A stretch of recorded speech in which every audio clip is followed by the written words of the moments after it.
We may agree. We, as a Baptist, as an evangelical, I may agree with with the official position of the Vatican. I may agree with what the Catechism of the Catholic Church says, with maybe, perhaps, although I don't, with the Seventh Ecumenical Council.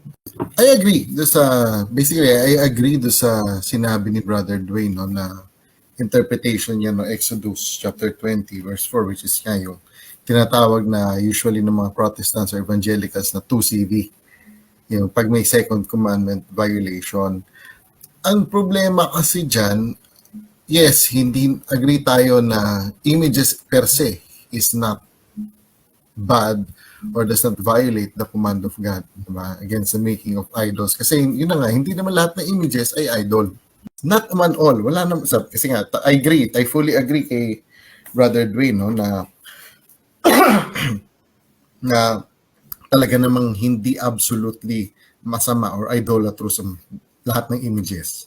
As time went by, habang lumalalim mong understanding, mas nagkakaroon ng openness kasi nga lumalim yung pagkakaintindi. So, dati talagang iconoclast ng dating eh. Like ako talagang iconoclast ng dating, basta akin yan, hindi maganda yan. But now, upon deeper study of the topic, we have to distinguish kasi. Yun ang pinaka-importante na kailangan gawin ng lahat ng tao is to distinguish. So, ang nangyari, siyempre pinopost sa Facebook, sa social media yung libro, di ba? Pinopromote ng author.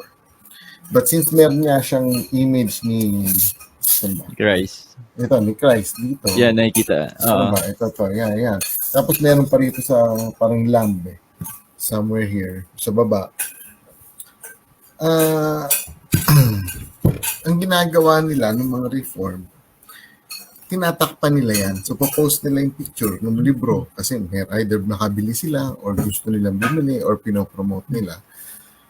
Tatakpan nila ng either sticker or something or ng whatever. Okay, lalagyan nila ng mark 2CV.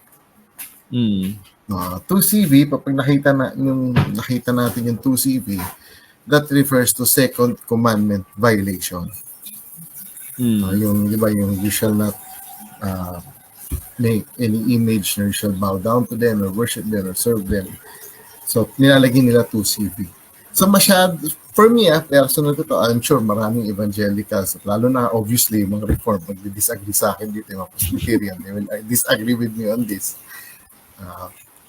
Para sa akin, hindi yun technically second commandment violation. In fact, ang author ng libro na to, na meron ng image na yan, is a Baptist.